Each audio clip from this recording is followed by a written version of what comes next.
Hello there, my name is Sammy and welcome to the next episode in my stream theory playthrough of Project Maiden, where I'll be playing the game live while also providing analysis and commentary as I go.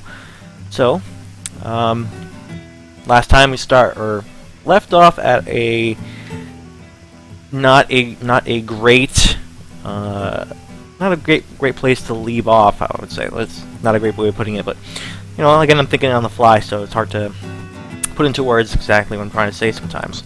I didn't leave off at a place where I could save, so it's the second time we've had to stream, where I had to before streaming I had to catch up a little bit from the previous save point back to the roughly the same area that I was. I believe this is the right area. Like the next screen, yeah, this was as far as I got.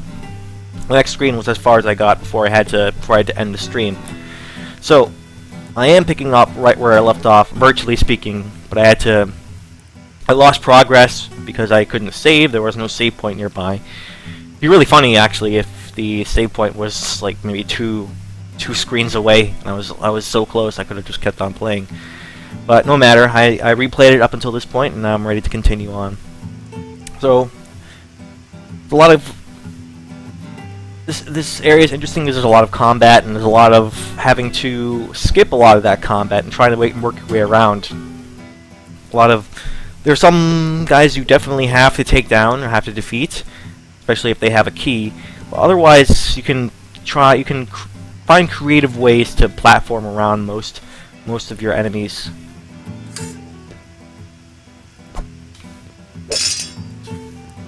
Let's see if I can defeat this guy in any sort of clever way. I'm not sure. Find that the best way to deal with enemies is to stick to a one-on-one battle. If you're having to fight multiple guys, then like I haven't found any way to really effectively take on multiple people. So again, one-on-one combat is I think the sweet spot for the straight-up sword fighting. If you don't include the powers, obviously your powers allow you to take on more guys than one. That's kind of the balancing effect. But if you're talking about powerless battle, then you don't want to be in a situation like this where you're fighting two guys. Let me see if I can kind of just want to stick to this. Yeah, I don't want him to drop down there because I know that there's another guy there. And I really don't think I can get back up. Yep, this really sucks. So I'm gonna try and defeat this guy.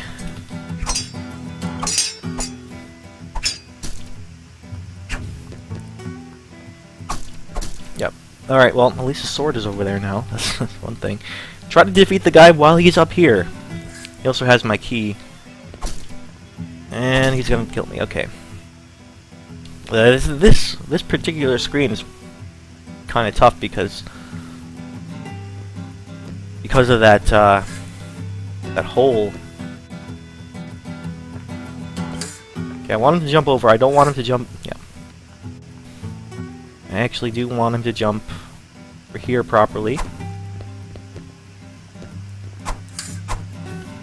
and not drop down. So I'm gonna keep resetting the screen until I get circumstances as I want them.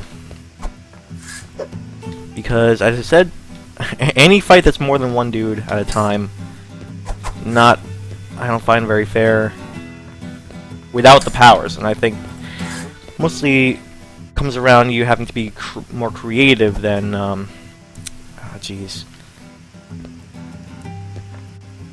This level almost ensures you have to fight them one-on-one or one-on-two because of that. There we go.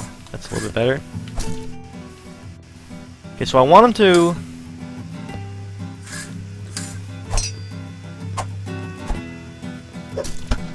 Oh, that was actually a lucky break, okay.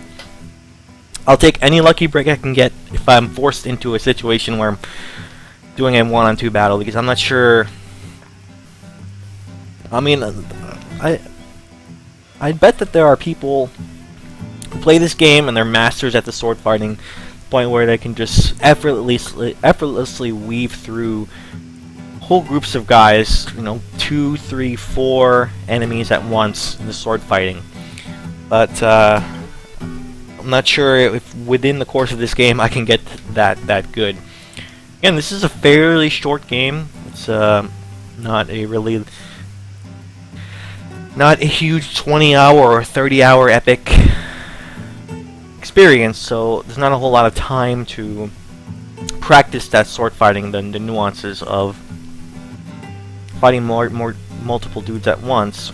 All right, let's try and get this one dude here. Okay, got him. Yeah, see, the one-on-ones I think I've got down pat, but the one on multiple, I'm not sure I'll ever get that strained out. Okay, so I already activated that. I can drop down. If this game were longer and perhaps the sword fighting system was a little bit different, then there might be ways to effectively take on more than one guy at a time with just the sword fighting. I mean, just to be clear, it's just the sword fighting. Then I might be able to figure that out. I might be able to practice it and effortlessly weave my way through multiple guys. Otherwise, oh boy. Okay.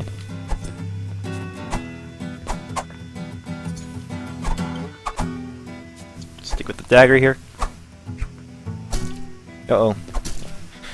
Alright, so but the guys I killed already will not respawn. That's good.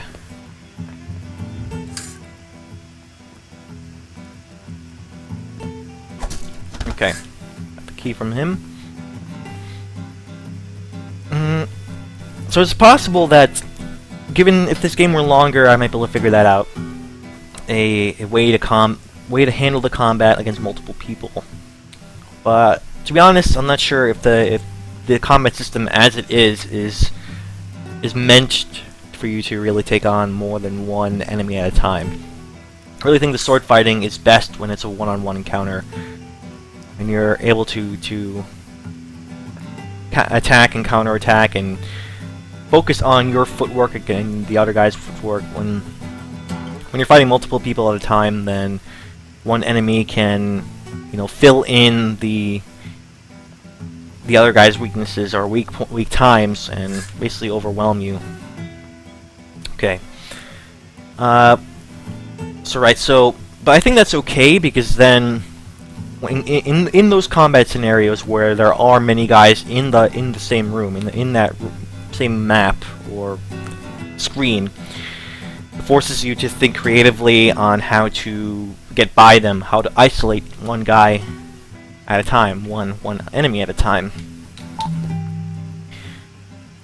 So in that regard, I like it. Like, there are many screens there in the previous playthrough where I was really just getting many dudes siphoned off into an area where they couldn't follow me. Make them drop down so they couldn't jump back up. So, which is I think a clever way of isolating or dealing with many enemies. And then there might just be one enemy that you have to. Okay. Oh, I see. So the key allows you to not die here if you fail this jumping, which is incentivizes you to find that key off of one of the dudes back there. Also allows you to just bypass everything. Okay. Pretty good incentivization there. That's okay. Like, I think this is pretty fair. If you do take your time, like I did in the previous screen, then it's totally possible to work your way down that, fighting one person after another. Alright, so I've stated many times, and I think throughout this game and throughout all the levels, I've just seen more and more evidence just points to me that the combat works best when it's a one-on-one sword fighting. Earlier on, it's easier to handle multiple enemies because you have your powers. That levels the playing field. So you can dispose of multiple people at a time, and then maybe the final guy you can do a straight up sword fight with. It makes a lot of sense.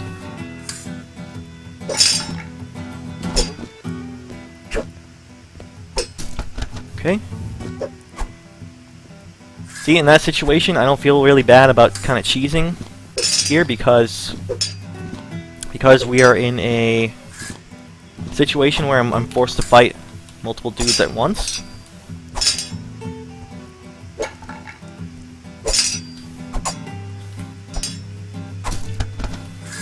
And then the final guy I can take on in a more fair fight, and I think I can handle that now. So yeah, I cheesed it a little bit there, but my excuse is I don't have my powers anymore, and it's super. The 2-on-1s battles are super difficult, as I keep saying. Now I have the key. I got it off of that guy. I can pass this room. All right, so one thing I can put the combat discussion to rest. I think I've made my thoughts on that pretty clear. I really like the combat when it's one-on-one or when I have my powers. It's really cool, and then when there are multiple people, I think it's really cool to try and figure out creative ways around the situations, even if it means cheesing like I did in this room. I think it's totally fine. It's still fun, but if the game ever forces me into a combat situation where I can't be creative, I think that would be a problem. So far, I haven't been in any one of those situations. Actually, putting that discussion to rest before I continue on, I want to briefly mention, or I want to discuss something I haven't really, or maybe I should just table it until after this scene. I want to touch upon the music. I haven't haven't discussed the music that has been going on throughout this game, and I want to say I really like the music, but let's I assume there's going to be like a story moment here, and I'll let that happen. Good evening, Imogen. As sages, we have lived countless lifetimes. We have long seen the struggles of gods and mortals. But truly, this may be the last. And so, Imogen Broca, God Key, she who became whole, we will remember you always. Though the gods are gone, their children remain. Our thoughts are with you. And finally found the save screen. So this would have been a great place to end my previous stream if I would have been able to make it through. But as we saw, that there would have been a significant amount of play there to try and get to this screen and end at a more appropriate note where I wouldn't have to revert back to my previous save before starting up the stream today. Again, it just comes back down to a better save system would be more appreciated, or if the save system is going to work like this, then have more of these. More of these is a lot better. I mean, like, go back to Costume Quest 2, which is a game I streamed recently, and did a stream theory playthrough of that recently. It had something of a similar save system where you had specific points in the world. In Costume Quest 2's case, it was a fountain, or fountains scattered throughout the world. You'd drink from the fountain, and that's how you'd save. So a specific point like this, and you'd save there. Thing about that game is there were fountains pretty much everywhere. even on the same map, there would be easily accessible fountains for you to make reasonable progress. And I think there's something to be said about maybe game difficulty and challenge, and how that's related to save systems, but the lack of save systems as a sort of inconvenience to the player in making that as a part of the challenge. It's not necessarily, I feel, a challenge that I like personally. I think to respect the player, it makes sense to respect them by giving them more save points, because maybe, well, life is not always clean, and sometimes it can be messy, and sometimes you can be called away from the game where you're nowhere near a save point, and you just have to accept the fact that you're going to lose progress. And it's not a matter of letting the player cheese through an area by giving too many save points, but the fact that sometimes you have to be pulled away at inopportune times, and you can't simply stop playing, or you need convenient save points are I think a better for the player. Overall, there are more benefits to be had than the drawbacks of a possibility of the player just cheesing through an area via save points. Like, it's entirely possible that I gotta find a key, I suppose. That's the thing here to pass through. And I don't have a key.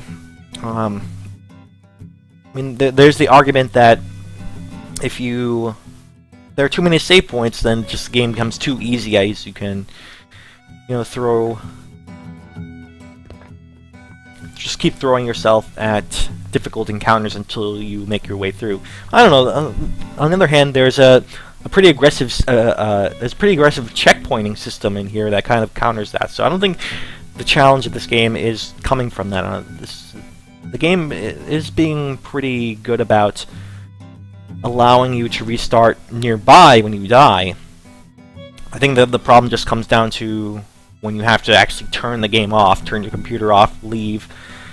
That's where the problem comes. And I think perhaps if there was an opportunity to have more save points, then maybe the game would have done it. Maybe the developers of the game would have put more, or developer, I should say, developer would have put more, and there's just no time or resources to implement that.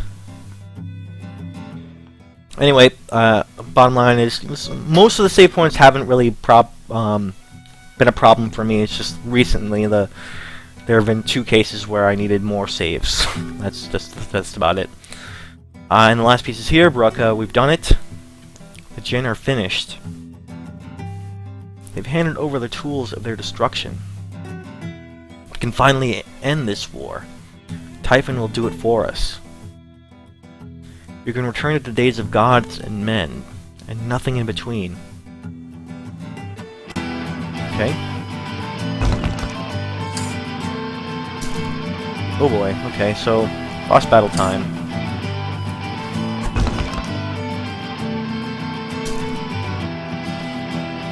Now I'm gonna have to figure this one out. Just note, also there's the pretty good music in the background here. So far, I've liked almost every bit of the music. It just hasn't really been too. The music has always been good, but perhaps good in a way in which I personally have never needed to go out of my way to comment on it until now. Like, I've heard enough of the game to the point where, like, the music in the game is pretty good. Okay, so meanwhile, I'm trying to figure this one out.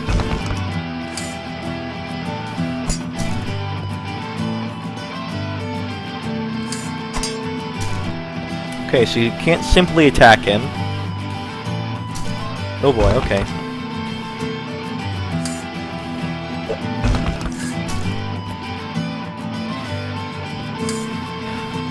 All in all, I'm not a huge music guy, but for the most part, when I can recognize good music when I see it, or when I hear it. As far as an indie game goes, the soundtrack is probably one of the most impressive things about it. One of the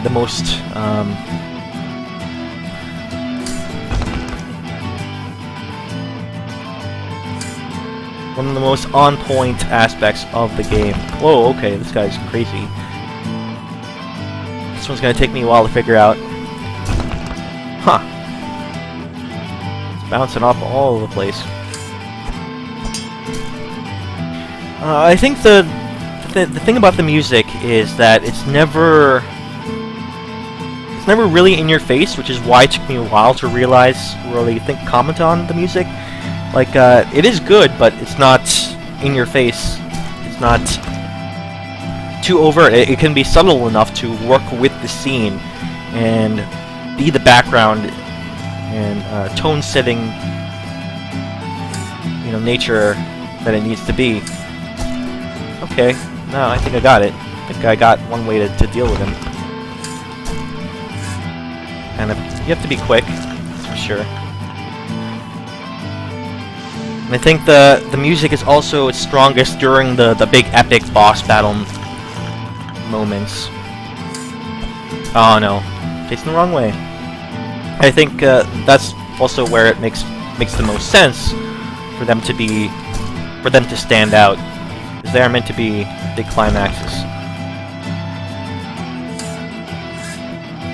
For the most part, during the levels, they function very well. I think they are.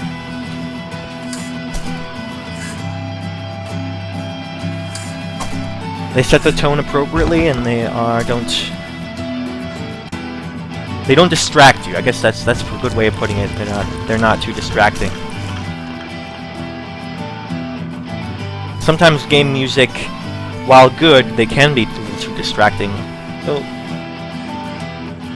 the fact that I haven't noticed it too often means that it isn't in your face. It isn't distracting. It's performing its function well, setting the tone and being good. But when you are paying attention to the music, they top-notch. Definitely one of my favorite parts of the game. How the music works.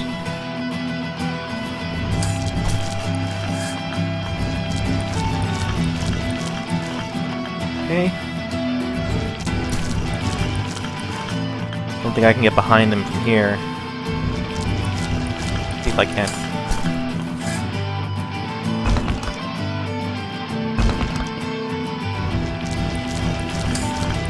Oh, wow, okay. Okay, I'll get behind him. Ooh, okay. So I figured out this one's not too difficult to get, but again, I think the best battles are, they do have some trick you need to figure out.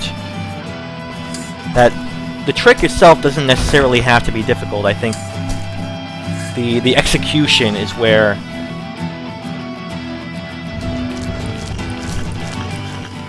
the challenge of the battle lies. And so one part is figuring out the battle, and the other part is then executing on it. Both of them add up to the overall challenge. So far, this battle has also been pretty good. Although the previous boss battle before this one, my favorite up until this point, we'll see if this one beats it. So far, it's been pretty good. So along with especially with the music in the background.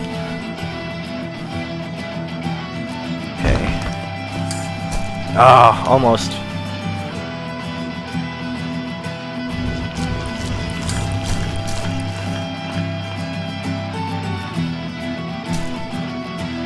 Okay, get up, get up, get up.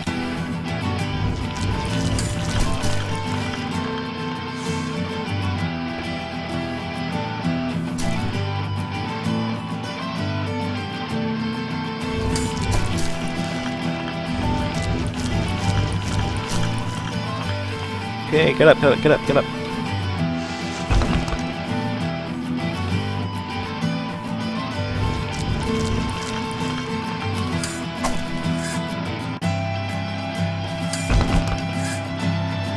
Oh. The jumping in this game, I think I touched upon this during the stone jump phase. Not its best. Not its best feature. I think here's where it proves to be a little bit difficult to work around. Too easy to hit this guy, I think. Oh, just out of reach. Too easy to hit the guy when you are trying to jump over him. Be really precise. Nevertheless, I'm having a pretty good time trying to deal with this, trying to weave in my attacks here.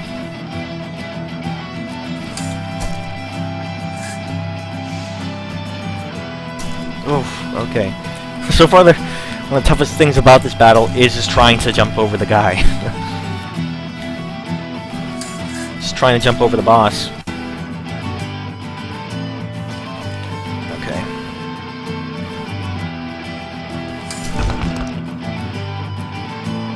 Don't let him hit the wall because then he jumps back.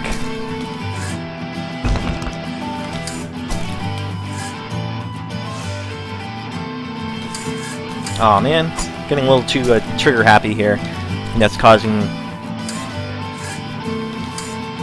I can always appreciate a game that punishes you for button mashing. I think that's what's happening here. You're a little bit punished for button mashing.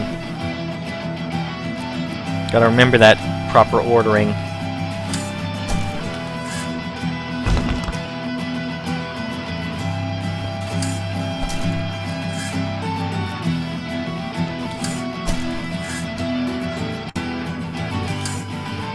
Oh man, missed it.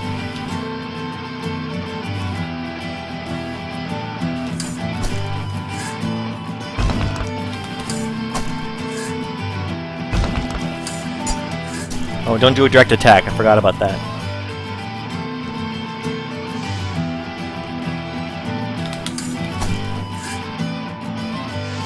Oh, okay.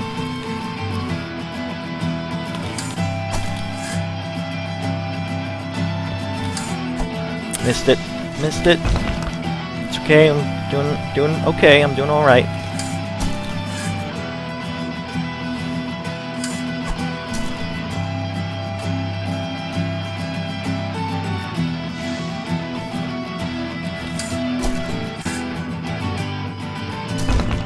Hit the wall. Pretty good boss battle. Definitely rivals the previous one.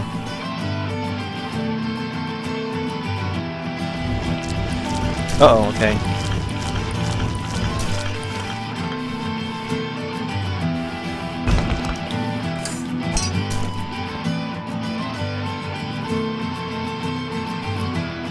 Ah, man, too close for that one. Not gonna have a lot of commentary here while focusing on this. This means I'm into the boss battle, right? I'm into it.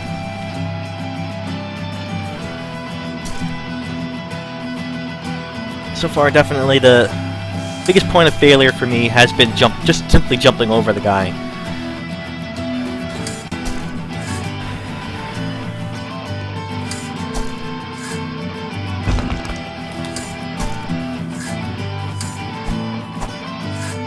Not sure what that means.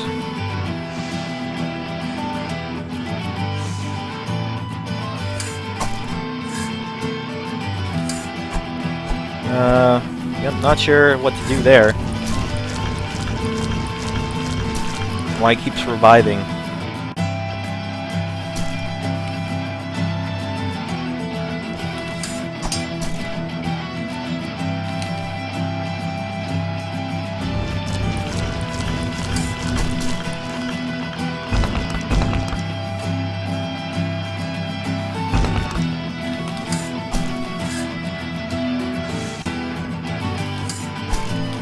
Okay. Whoops. Get him down to the end, and then there's something happens, and I'm not sure why I can't. Why it doesn't just end.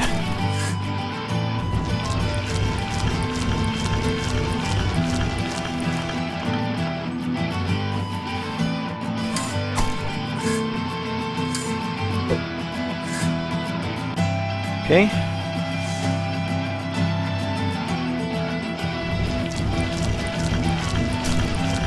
No, don't hit me. Stop hitting me.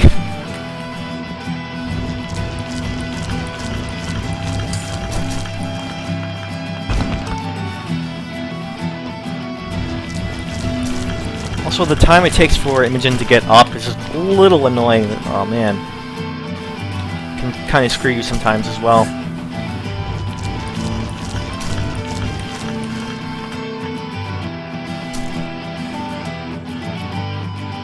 So there's one last thing to figure out, and that's why I can't, what happens at the end when he starts reviving himself. I'm not sure what else is left I can do there.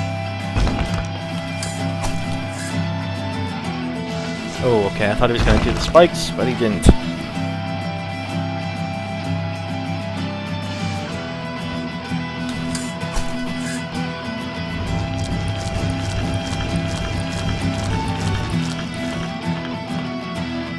Probably could have hit him there, but played it safe instead.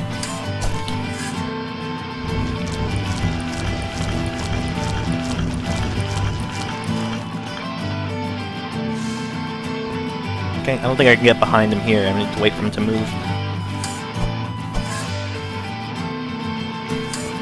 Ah. Wrong way.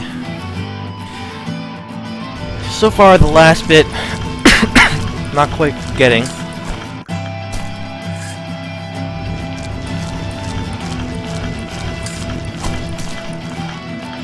Like, what's happening here? I'm not sure.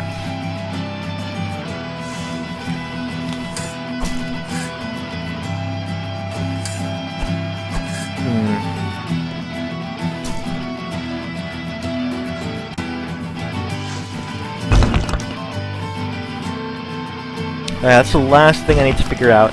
What happens there? Why? He comes back, and then I don't seem to be able to interact with him at all during that part.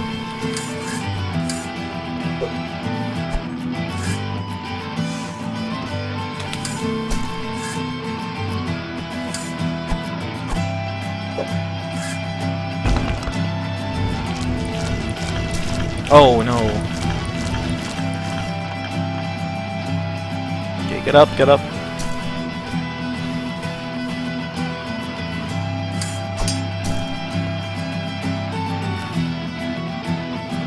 I'm sure I'll figure this out. Just a matter of time, I think.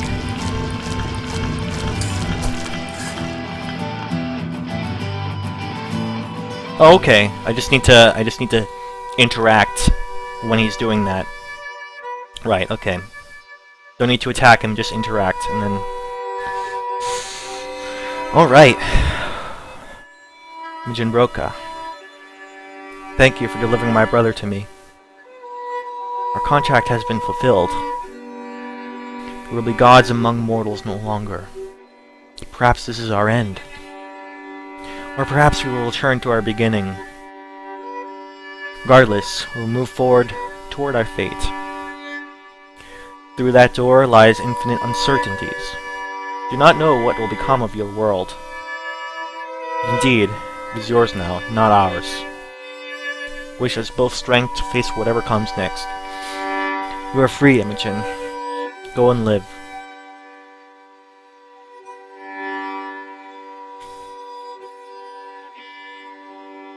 Alright. Yeah, I could have. I had total interactive control during that, just like every other major story scene, at least where the ones in which my character was conscious. So I could have just ran for the door, but of course I'm interested in hearing what they have to say and reading the dialogue and everything. So I want to let everything play out. I don't want to skip anything just yet. Okay. This one looks like this here looks like a proper cutscene. I have no control here, but I think that signifies that we're at the end of the game. A sort of outro cutscene to bring us out to the end of the game, out of the game to finish it. This is totally fine.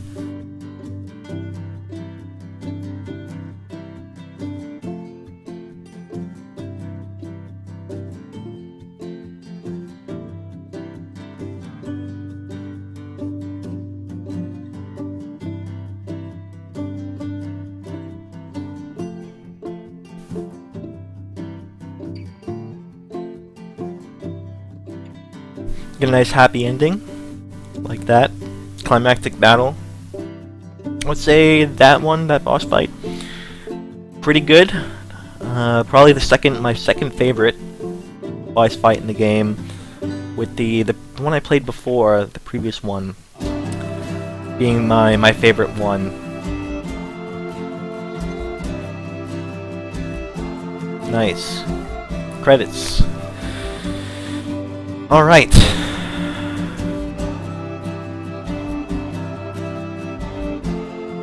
I guess here, start bringing out my concluding thoughts on the game. I would say, yeah, definitely liked the game overall. Definitely enjoyed it. Everything pretty great. I especially like it for its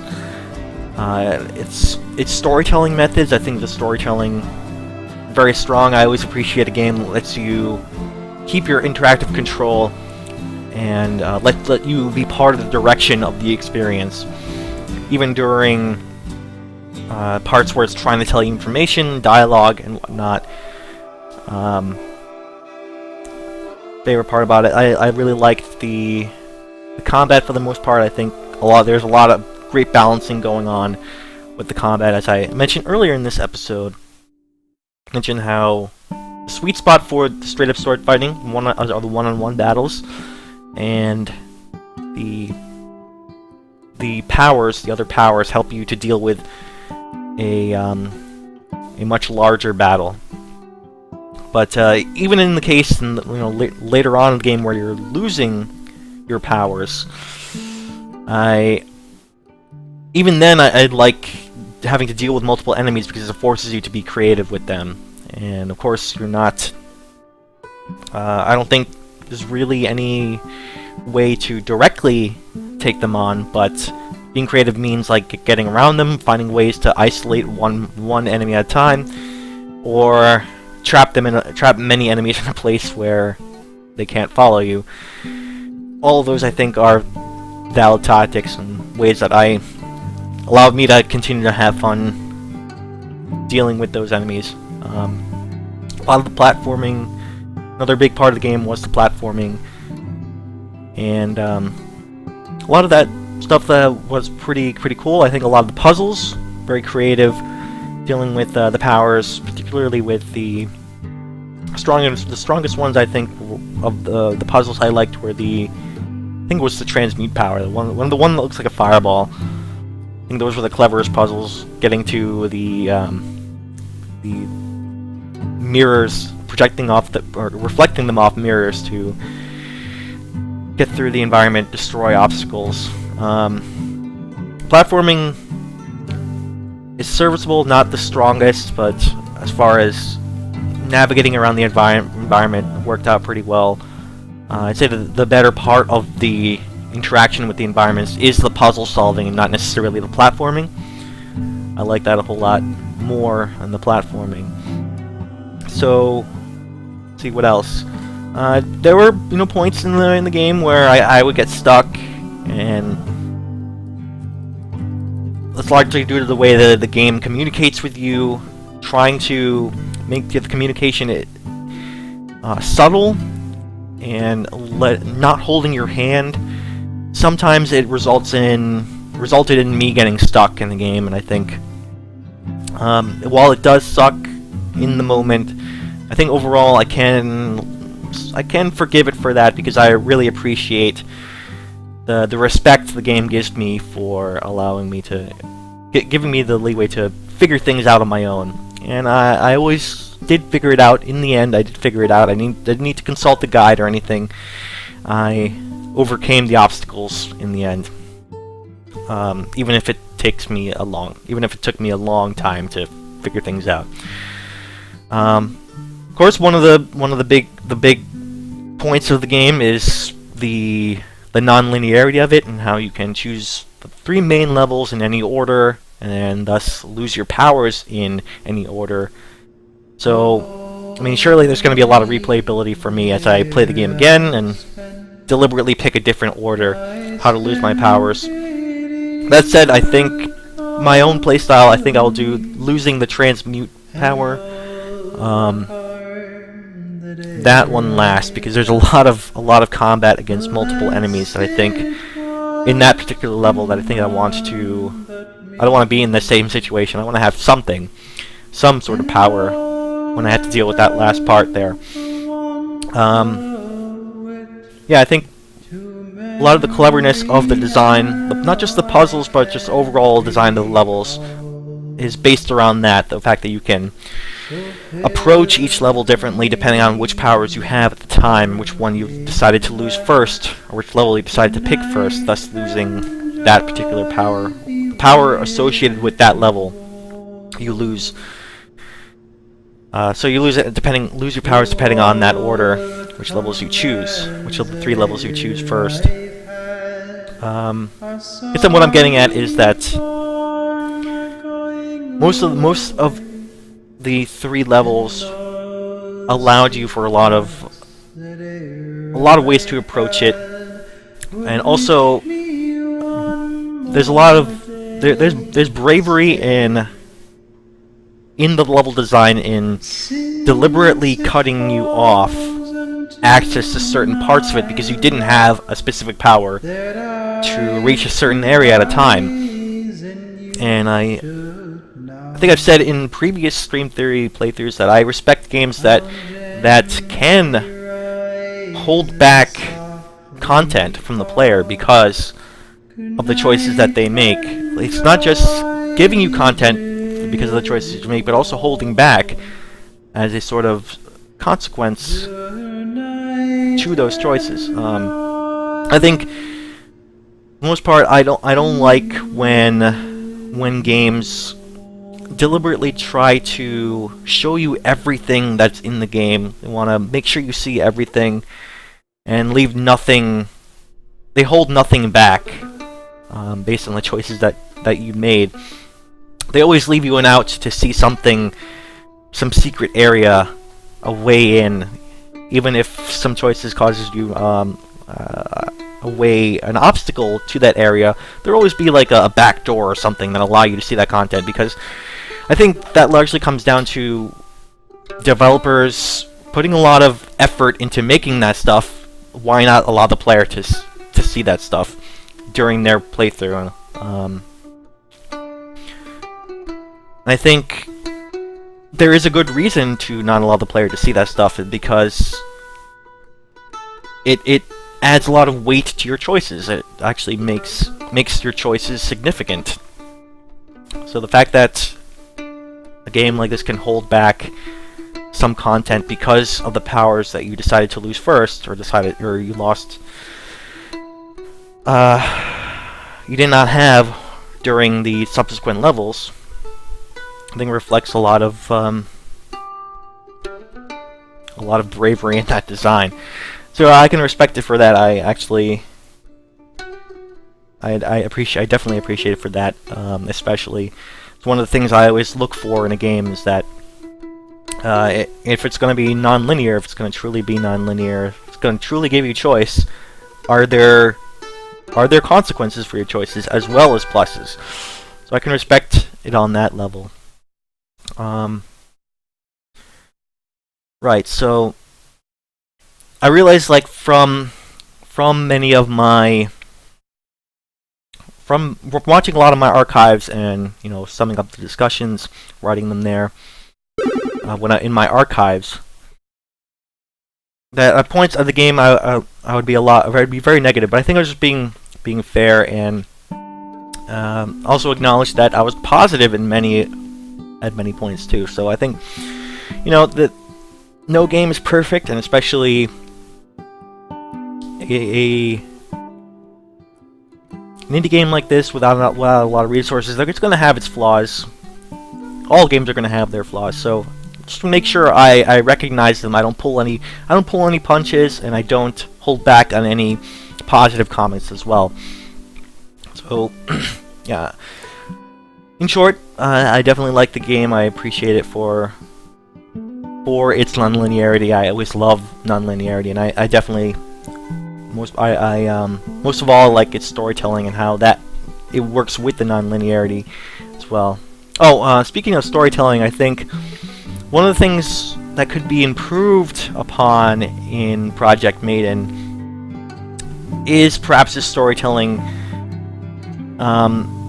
It's actually ironically because the story, the amount of story that this ostensibly five levels, two levels on as bookends, and then the 3 levels that you choose in the middle. 5 levels covering a huge story. I think that the story is much larger, or too large, for just these 5 levels. And I think many of the problems with any of the storytelling, or my issues with trying to follow the story, come down to that fact that it's perhaps it's a plant that is too large for the pot that it's in, and maybe it needed more levels to develop it a little bit more fully, or not necessarily develop it, but allow the player enough time to digest that story. At least in the first playthrough, there was a lot of stuff that I did not get. I think I understood the main storyline with Imogen and Theo, but much of the backstory I really couldn't digest, just because of how short the game is overall, how small the game is. And I don't think, like, the problems I was discussing before, where you might be platforming at the same time as you are experiencing dialogue or story moments. Those things aren't necessarily problems in themselves, but because given enough time, doing that same method of storytelling where you're, doing a platforming segment or doing gameplay while you are reading dialogue, over time you can digest enough information from that stuff, bits from here and there, to make sense out of the whole thing. But because there wasn't a whole lot of time, there were only a few. This game only encompasses ostensibly 5 levels. That's where the problem comes from, not necessarily the method of storytelling, but the fact that there wasn't enough time to really deliver that. So, I don't know, either the game needs to be larger, in my opinion, or the story needs to be, like, edited down a little bit more concise for the experience that we have here. A short 5-level experience means a smaller scope story would have been more appropriate. But then again, considering the replay value of the game, and I'm definitely going to be playing the game over again, as I said, choosing a different order level, that in itself gives me another chance to digest that information and try to process that backstory and make sense of the whole thing, what's going on in Project Maiden's world, and how that relates to Imogen and her character. Right, so I think that is enough to say. I think throughout my playthrough, I think I commented on many of the major things, and anything else worth talking about in this game, I think, requires not necessarily a raw reaction, but more a discussion focused more on a discussion given enough time to process the game and discuss the finer points, especially in the case of subtext, in a sort of afterthoughts discussion, not necessarily in the moment. In the moment, really just going to see the surface level stuff. So I'm sure there's a lot of stuff even in this short game that I miss, and I acknowledge that same fact for any game that I play. So if there's anything that I forgot to talk about, that's probably the reason why. As far as what I did talk about, I think I touched upon many of the major stuff that I could notice on my first playthrough, and all in all, definitely enjoyed the experience, despite any flaws that I kept touching upon throughout it. All right, so with that, I think I can call it here. I don't need to sit here and keep discussing to the title screen the whole time. I think I discussed enough. So that was Project Maiden. Thank you very much for joining me on this journey through this game, and thank you very much for watching. If you want to catch up, watch the archives of the whole stream, you can go to my the whole stream of Project Maiden. You can go to my YouTube channel and watch that there. The playlist there for that, which is youtube.com/YamsterSam. You can also follow me on Twitter @YamsterSam, and of course you can watch me live on Twitch on twitch.tv/YamsterSam. With that, I should be coming back to you next time with a new game in the next stream. I haven't fully decided what I'm going to stream yet, but I do have, at least this time, I have better ideas about what I'm going to choose. So I have stuff in the holster. I'm not going to be frantically deciding what to choose next. So next stream will be a new game, start of a new game, and I'll be continuing with that. Alright, so I will see you then. Later.